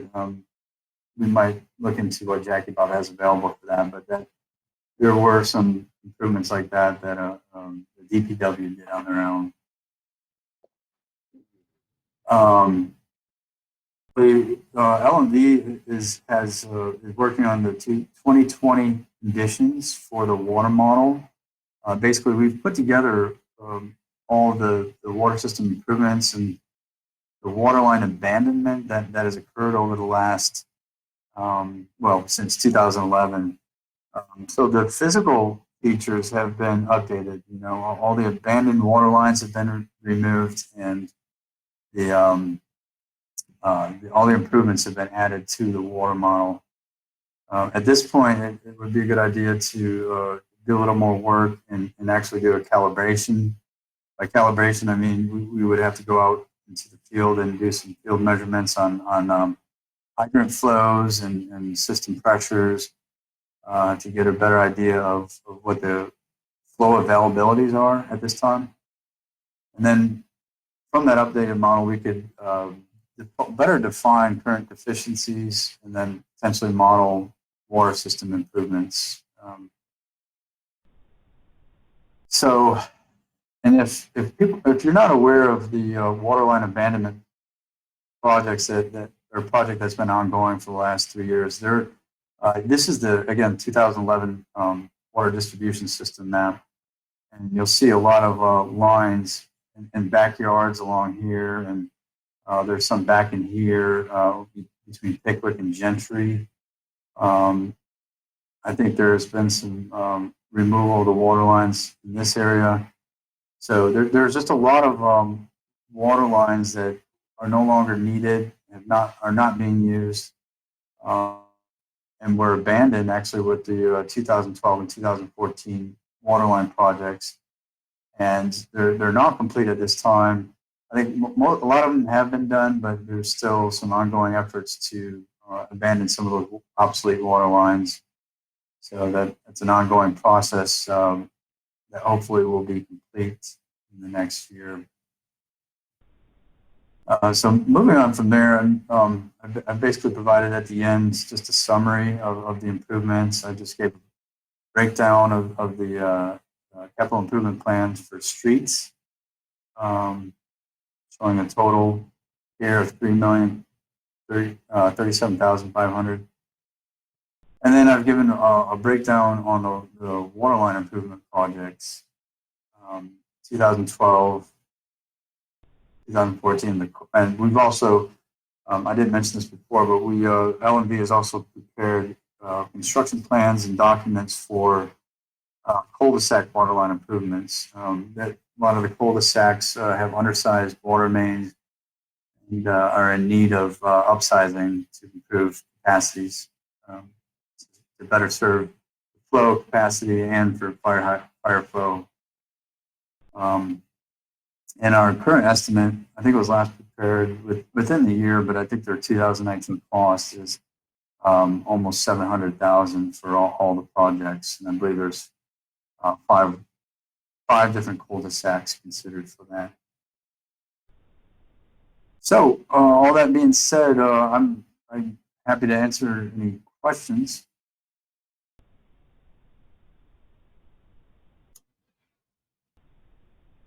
Jay, Yes. do you guys have a map that includes the additional fire hydrants that were put in? Because the fire hydrant map that you included in the proposal or in the presentation, Yes. I know are missing at least 2 fire hydrants that were put in over here close to my house. This map right here? Or are you talking about the other one? The the one that had showed where the fire hydrants were? Well, this one, I just want to make sure because I showed two different maps. This is the Not that one. 2011. Oh, okay. Yeah, this one. Okay, well that one, yeah. Okay, the one that you had up there before, I guess, has the new fire hydrants on there. Okay. Okay. Yeah, but probably using the one that has the fire hydrants and the yellow diamonds doesn't include all of the hydrants that we have. Yeah, that was the 2011 Yeah. map. Yeah. Okay. Another question. We have been paying a company to paint and test the hydrants in the last year. Is that correct, Amber, or whoever is That's Amber right. not there? Yeah, no, that is correct. I'll confirm that. And one of the hydrants at Hatley and Park Hills has a plastic bag on it right now. Is that because? That's right. That actually, yeah, I can tell you about that one because I was there when DPW tried to turn that valve to open that hydrant. It appears that the valve is broken, so we are obtaining a cost estimate from a company to replace that, and okay, that should be done. I would imagine in the next couple months. That seems like that should be kind of a high priority. Agreed. Yeah. Yeah. David, do you have a additional to add to that? We've had one bid so far from Crossroads, and we were going to get another bid from AO Services, and AO Services was wanting to hold out on giving the bid until they had a couple of projects or something. That correct, Jay, or something? But That's right.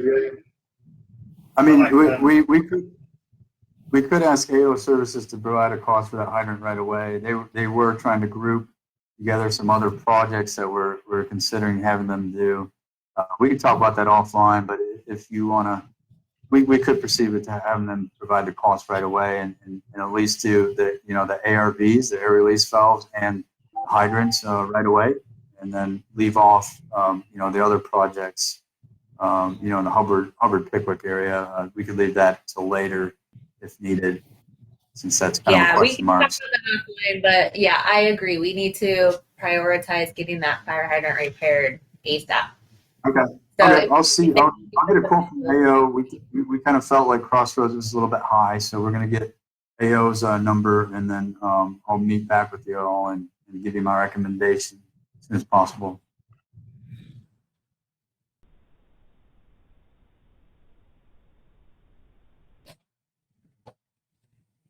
I will add that we also need to have the Capital Hydrant is the one testing the hydrants. We need to get them back over to finish that out. They stopped when they noticed a few anomalies with the system, one of which was a hydrant on Rolling Wood that had 110 PSI rating. That kind of shocked and puzzled us. And we've since determined that it's actually a hydrant that's on the south side of Rollingwood Drive, but is connected somehow it's connected to Westlake Hills. So we were able to determine that. And then what we haven't finished figuring out, and what's kind of puzzling us right now, is why there's low fire flow availability on Timberline. It should be higher than it is, and we've checked for any closed valves, and we didn't find any. So I would suggest that we look at possibly getting a contractor that specializes in this kind of research that would be able to come out and help us identify what might be wrong. I really think there's probably a valve that's not shut or not open all the way, but again, we checked all the valves in the area and we didn't find any. But it still needs to be looked at.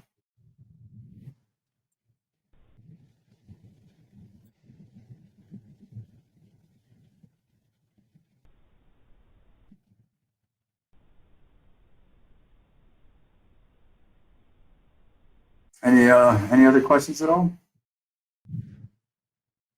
No questions. Okay. Not on my end. Okay, well, that really sums up what I had to present for what we've done for CIPs in the past, and I will definitely get back to you all on that hydrant, and that's all I have for you now.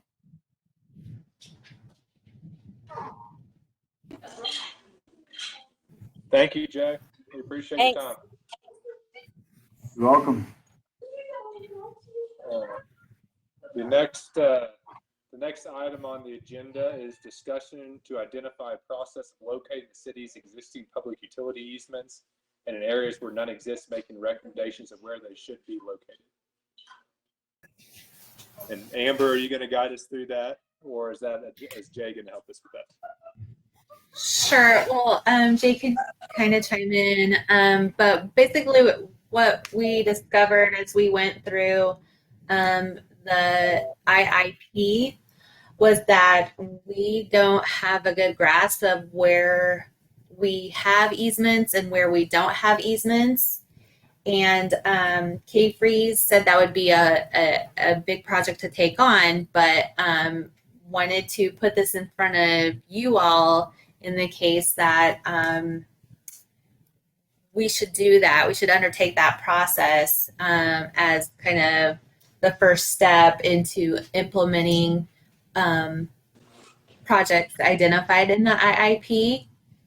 So that way we know where we need our easements or where we can start our projects.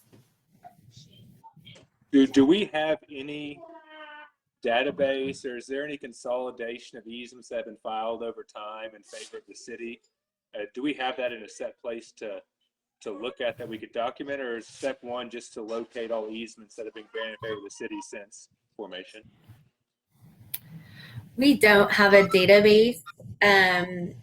It would be, yes, this would be to, if the utility commission would like to create some sort of process to create a database of easements that the city has. Okay. Yeah, I mean, I think it seems like just as a best practice, any city should know where its easements are. I would think the first step in that would be trying to find in the public records and land records what easements have been granted by property owners in favor of the city, whether it be individual owners or in connection with the plot when the city was formed and incorporated. And then maybe even after we have that, then working with Jay or some other person to overlay those easements over one of the maps of the city he's prepared. And then I think if we could do those two things, then we'd be able to see where the gaps are. I'm not sure what the best step in that would be. It seems like a title company or someone else could come up with the easements that have been granted in favor of the city over the past 50 to 60 years, or since the city was kind of subdivided up. I'm not sure what the cost of that would be, so I would maybe propose looking into finding some third party who could do that initial step for us and find the actual easements that have been issued either through the original city plot or after that, just so we kind of know the scope of the universe and then work on overlaying that over a map. But I open up the floor to the rest of the commission and to you, Amber, on what you think may work best. But just from a high level, that was kind of my thought, is those two steps would make sense.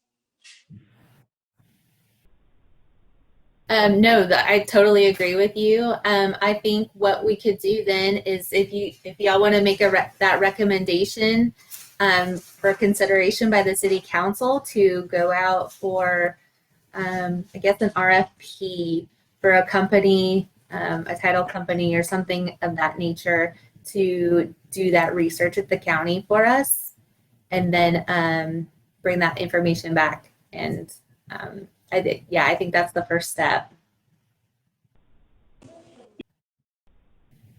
Oh, we just need to be aware that where there are holes, the cost of those easements, to the extent they're required, could be material. Just the way the property value in Rolling Wood has increased over time and where some of these easements might be located.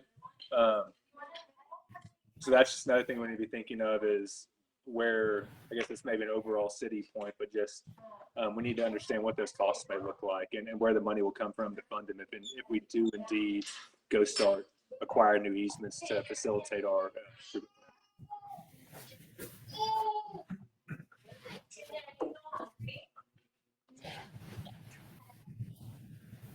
So are you looking for a motion to make a recommendation? Yes, please. So I would move to recommend to City Council that we investigate or study the development of an RFP for establishing or developing this information base for the city.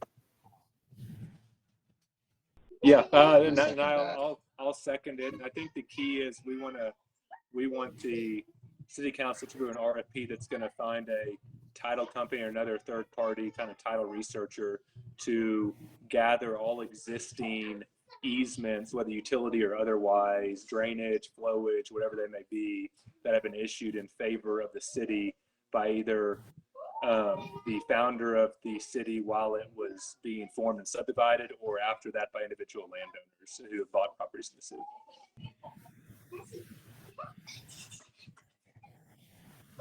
So with that Sounds clarification, good. I move to recommend that to City Council. I have a second.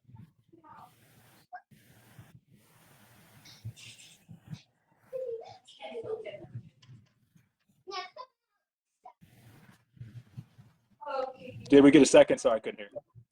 Yeah, well, if you second want to that. make Oh, a I motion, I can first second. second Okay, whatever, gotcha. or amend it, whatever. Okay, thank you, Clark. Okay, well, I think we knocked out. Does anyone else have any comments on the commission about the location of the city easements and steps that need to be taken? Or are we all good with that recommendation for as initial step? Well, we have a I'm motion. good with that Suppose as we can initial take a vote. step. I was just wondering if anyone had any other comments, therefore we're ready to go. So I vote to make the recommendation to City Council. Everyone else approve? I approve. Okay, awesome. Thank you all. Okay. Okay, next point will be discussion of possible action to identify, commission, or research whether the City of Austin Energy has adhered to best management practices for their infrastructure in the city of Rolling. Amber, could you give us a quick overview of you and what the city will be looking for and benefit from, and what the path may look like to get you all the information? Sure. So I think largely, Austin Energy in the past has come in and they've done work without notifying the city, which, we're not exactly sure what kind of infrastructure is in the ground, whether they're adhering to best management practices, in the initial installation or, how they're upgrading. And so, I think the idea is to have somebody on this commission take point on looking at what Austin Energy has done in the past and then what they're doing in the future with regard to infrastructure that's in the city of Rollingwood and our residents. And quick question, it seemed, do we have a master services agreement with Austin Energy to do work in the city or anything along those lines? This seems like something where we would have a right to almost put this burden on them to do an audit of what they have or haven't done. I'm not sure if we do or if that's in there, but it seems like something that we can definitely look into it, but it seems like something we could also kind of shift to them as a service provider to the city. I think that's a great idea. I will, if there's somebody who wants to volunteer to take lead, I will gather up all the documents that we have on our ends and then help facilitate gathering any others that we might need to kind of look through that.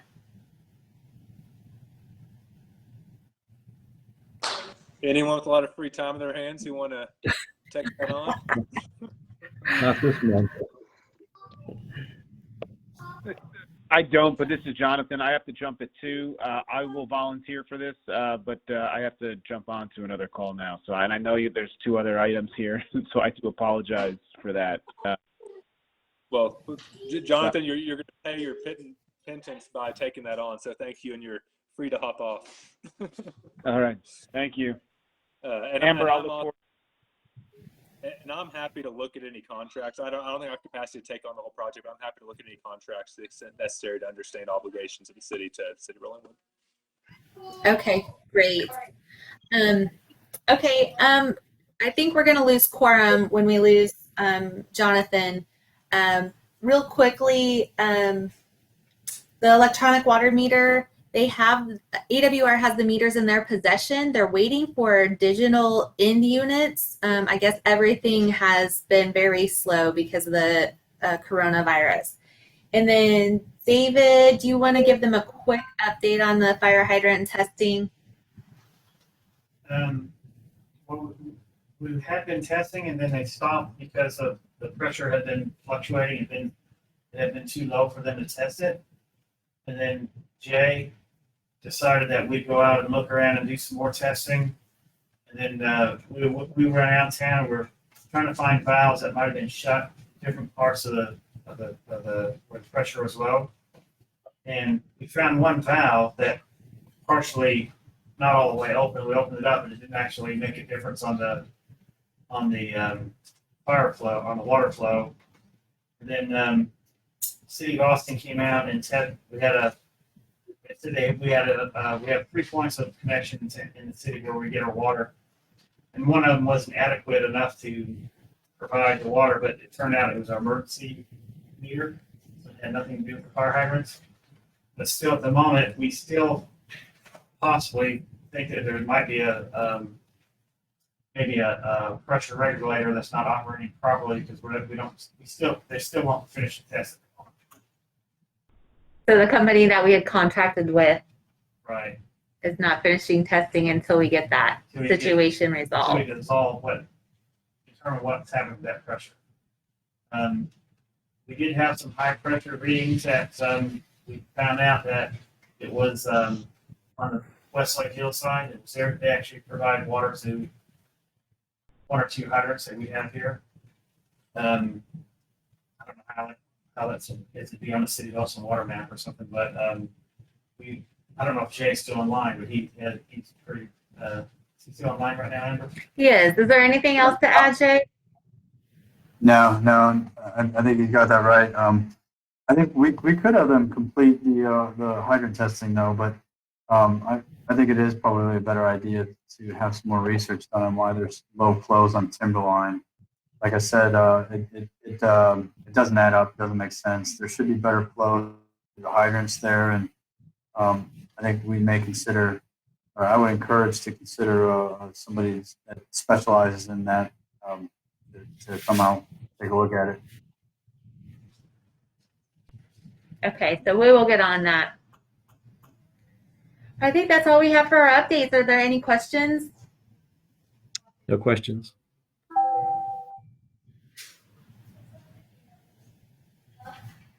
Okay, William, I think you can adjourn the meeting if there's not anything else. Yeah, I think I don't have a calendar in front of me, but I think we're all set to be adjourned and tentatively. Sorry, I have some chaos in the background. Tentatively scheduled for September 1st or September 8th. What works for the Old City Hall, Amber? Either works. Just the only thing is we have Board of Adjustment, but they don't always meet that, and that's tentatively scheduled for 7 p.m. on the 8th. Okay, so do y'all want to do the first? I guess we know we have one utility appeal. I defer to y'all on what works best for y'all's schedule. Yeah, either one is fine with me. And is the first Memorial Day or is the 7th Memorial Day? No, it's Labor Day is the 7th. Okay. Labor Day is September 7th. Oh yeah. Well, I guess y'all want to plan it for the first then. Okay, so we're scheduled for the next meeting on September 1st at, are we still doing midday or can we do evening? I can send out another poll. This just happened to be the only time that we could get quorum during the day. And we will probably have Park Commission that morning. So I can send out a poll with potential times and get y'all's feedback on that. Okay, perfect. So we'll have a meeting on September 1st and Ashley will send out a doodle or some other invite to let us kind of confirm what time works best for the group. And with that, I think we're all good and thank everyone for their time and attention to these matters today. Okay. Thank you, everybody. Thank you. Thank Bye. you all. Thank you, everyone. Bye. Bye-bye.